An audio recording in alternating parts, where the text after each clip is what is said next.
Hello, and thank you for listening to Literacy Matters. I'm your host, Cheryl Lundy Swift. Today, I'm here with Dr. Eliza Braden, Associate Professor at the University of South Carolina and co-author of Revolutionary Love. Welcome to the show, Dr. Braden. Thank you for having me. It's so great. I'm super excited to talk to you. As I mentioned, you are the author or co-author of Revolutionary Love. I want to know, what is it? What is Revolutionary Love? Revolutionary love is what we define as thick, transformational love. And that comes from the words of Toni Morrison. That's not our words. That's actually from Toni Morrison, such a wonderful author. And we really define revolutionary love is that love in which you are unpacking policies, you're unpacking curriculum, so that you can affirm the culture, the language of the students that sit within your classrooms, within your school, within your district. And so we believe that in order to engage in humanizing practices, you have to do that deep dive, that introspection of those practices, the curriculum that and those policies that surround the child every day. And so revolutionary love is meaning that you're moving in ways that is transformational, and you're moving in ways that will humanize the students that are within your school. I love that concept of humanizing students. I find that oftentimes we get into these into schools and forget that we are human beings. Teachers forget, students forget. I remember students of mine thinking that you live at the school, that you don't go to the grocery store or what have you. So I love that idea. Can you tell me about a particular student who you saw this transformation work with? You call it revolutionary love. Like, when did it show up for you, this concept?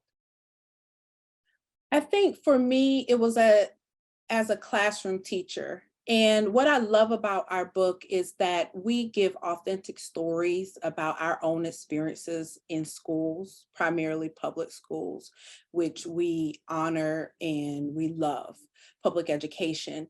But we understand there were instances where our teachers did not lean back on the experiences, the literacies that we were bringing from so many contexts.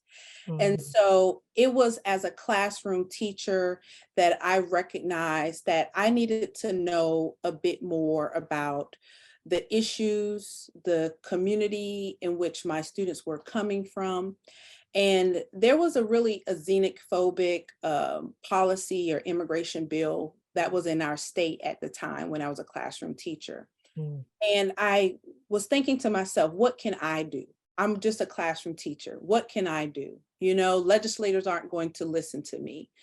But I knew how my students were feeling at the time when these xenophobic policies our bills were coming across the legislature at the time. And so what I did, I designed an immigration unit for my students to kind of help them make sense of those policies, but to react by writing and reading, talking, actually engaging in some digital literacies at the time.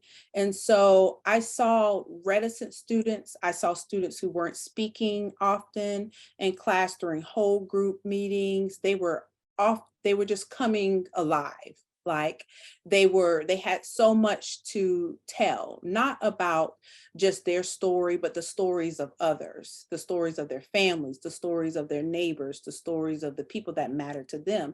And they were comparing them to the stories that we were sharing in our classroom together. And so that was a time where I really saw a student, the first time I saw a student really, and many students, not just one, but I have one that's sticking out to me right now that was really touched by the practices that I was employing in my classroom at that level. And I think that really showed me that this work is not something that you're going to always find in the book. You're not going to find in the program.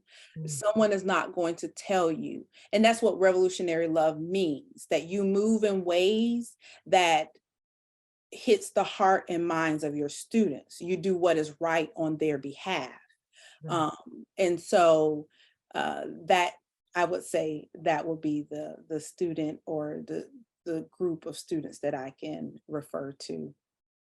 I love that. So you saw them come alive. I mean, Mhm, there's nothing like that as an educator, to see students mhm. really engage in ways that you may not have seen them engage in the work. But when you think about um, providing that professional learning that's so needed, is there a model in particular for this kind of work? So in order to have that revolutionary love, like is there a model that leaders can then point to provide that professional learning? Okay. Um, I think the model, the framework that we outline in our book is a great framework to employ. Understanding that teachers have to believe. So we look first at our beliefs. Okay. Yep. So belief. We have to look at our beliefs first, and which I just spoke previously about, that introspection of self. And that's an important component to it.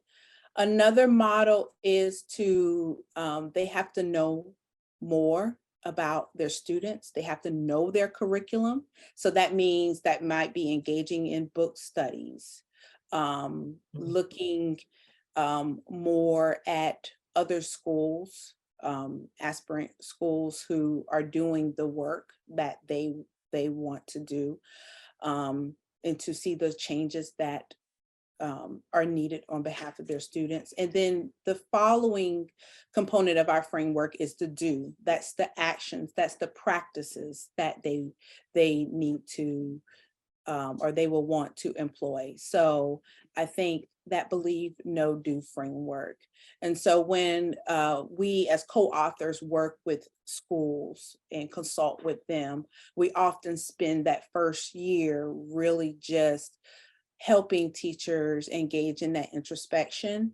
And then the second part is to really um, get to know their curriculum, look at the ways in which that curriculum meets the needs of your students, but does Sure. not also meet the need of your students. And then moving to, okay, what now? How can we re-envision or create a curriculum that is affirming of our students? Awesome. So believe, no, do. And where could people find more information about that professional learning model, believe, no, do? Well, you can actually find it in Revolutionary Love, our Got it. book. Awesome. So please, you can find the book on scholastic.com, or you can find it on Amazon as well. But you can find the model there. And we have model teachers and also classrooms in schools in which they have used this model and have found it to be powerful for their students and also for their teachers as well. So I'm imagining that teachers are out there listening, going, how can I get started? So can you tell us, Dr. Braden, how can teachers get started in this work? Another step is to really get to build a community of your own classroom, starting by looking at positive affirmations. Where are you affirming positive affirmations of your students? Do they see themselves on the wall? Like if I go in a classroom and I look around the wall and all I see is something that is a reproducible, and there's no indication where I can see the faces of the child or the families within that school, that tells me something. So do the kids see themselves, or do they, even if it's stock photos, that's fine, do they see themselves represented? Do they see their stories lifted within your classroom library? Um, are there opportunities for students um, to collaborate and share who they are? So one Mhm. teacher in the book that we highlight, he does something called family time. And so that builds community where they can talk about as a family. And when he starts his school year, he says, we are a family. Sometimes we get along and sometimes we do not get along. And that's what families do. But no matter what, right? Real families, sometimes you don't just like them. They're like, man, but we're blood. Right. But so sometimes we get along and sometimes we don't get along, but no matter what, we are going to get through these hard moments. So they have hard conversations, but they have joyful moments at the same time. And so we believe in starting with the community. There's another teacher that we highlight. She does affirmation, and a lot of teachers we know do positive affirmations. She uses the book Every Good Thing. And so she uses that, and she constructed an affirmation which the kids say every single day at the beginning of the of class time. So those are just a few ways in which you can start. I love that. I love those ideas for sure. I mean, there's so much when you continue to repeat something positive. There's so much power in doing that. And I've been able to see some of those classrooms that are doing that really well on Instagram. Those are videos that I love to watch over and over again. So something that I would always ask my staff when there was an initiative that maybe they didn't really want to do, but I felt like the impact was great, is I would always ask them, what was the impact of not doing something? And so to look at it not just at the positives, but what if we don't do it? Will it have an impact at all? And looking at it from that perspective, what generally always kind of change their minds. So I have to ask you this question: what's the impact of not doing this work, of not having a revolutionary love practice? I think the impact of not doing this work is not really, you will not,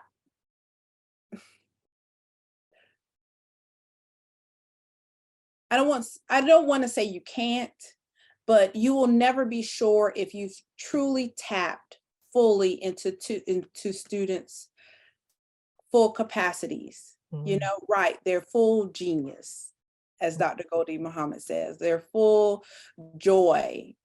And we, as I said before, we use instances from our own experiences as classroom teachers in this book, or experiences as children in schools.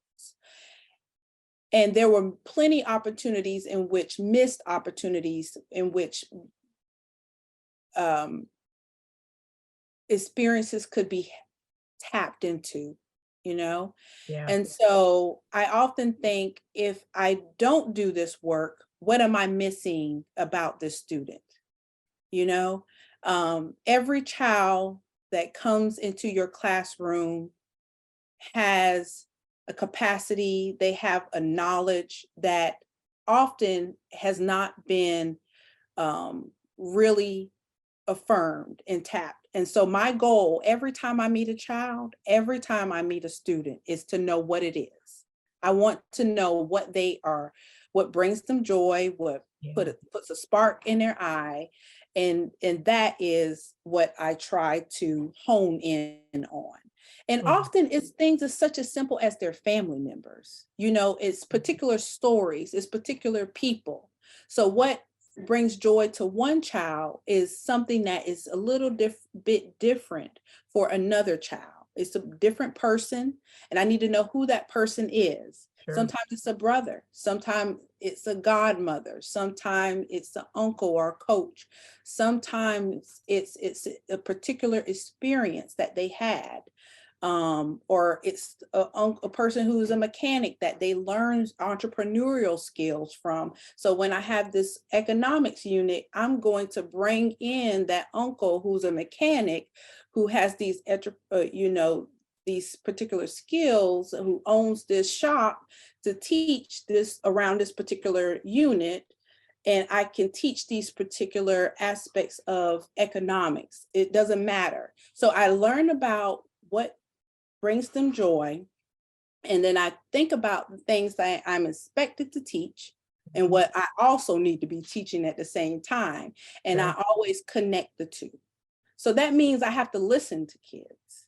Yeah. And before I go into classrooms, and I work with any group of teachers and my co-authors as well, when we work with teachers, we just listen. We immerse ourselves. We don't go in saying we know the answer. I don't know the answer, because in one classroom, um, this might work. In another classroom, this might work. And so there are patterns between kids. You know, a lot of children love TikTok right now, so you can't go wrong with TikTok.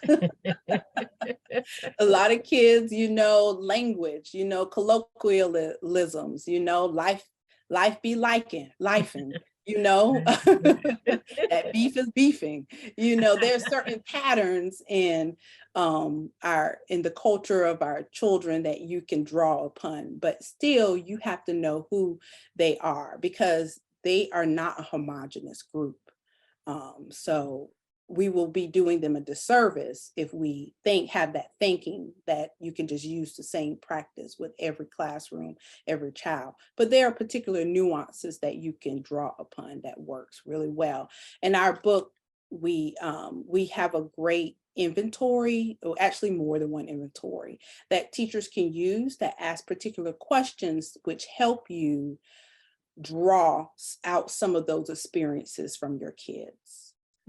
Like, what's a story that made you smile? That's one question on the inventory. Yeah. Who's a person that's a reader, or who's a good oral storytelling? Often kids are asked that question. They're asked on inventories at the beginning of the school year, who's a great writer or who's a good reader?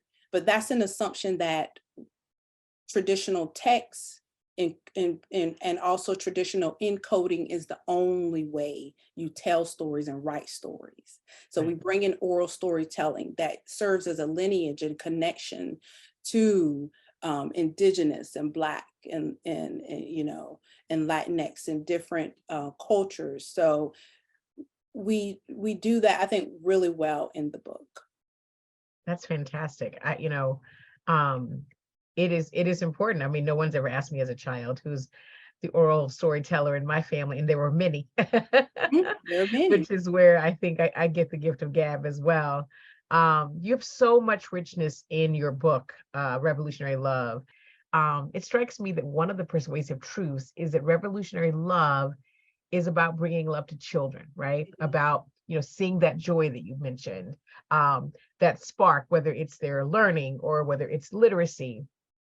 But I think also it does bring much needed love to educators, especially at this time where educators are feeling overwhelmed and underappreciated. Um, can you say a few final words about what you've seen in terms of the healing and renewal power of revolutionary love as it relates to educators? Yes, I think right now with so many mandates Mm, coming and moving through this pandemic, teachers are tired, administrators are tired. Everyone inside of school is tired, even the custodian. yes, yes, yes. Right, you know, they're tired. And I think when educators can see the joy and the love that comes through in students' work as a result of the time spent in them um, using their knowledge base to enact more affirming and more joyful learning inside of their classrooms, they that is healing for them. You know, that has always been healing for me. When a spark, you know, happens and I can see it in their eyes in a student, that brings healing for me. Also, when families, you know, you want to know as an educator that, hey, I'm making a difference, but the people that mean the most to the students in my classroom, they see me, you know, they Yeah, see how hard I'm working with their child. And sure. so I think when they hear the words from family members, um, and I've sat on some SIC, student improvement councils, and families, they talk about what they're noticing, what comes home with their kids, what brings, what makes their child so happy in regards to being a particular teacher's classroom who's doing this work. I think that's healing, right? Because we get so bogged down in all of these mandates and legislation. But no matter what, we do it on behalf of children. Right. And so, because if you're focused on doing the work on behalf of children, then that is healing. You're doing good work. Yes. So that's awesome. Well, I certainly appreciate your expertise and your work, and looking forward to diving even more deep into your revolutionary love work. So thank you for being with us today, Dr. Braden.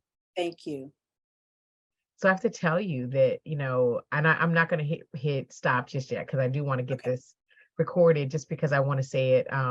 It doesn't have to be used, and I'm not expecting it to be used. But the whole time I've been fighting bacteria since about question number 2. And the reason that I say that is because I just think about, I have a teacher in particular, who showed me revolutionary love in a way that changed my trajectory. Her name was Dr. Boiling.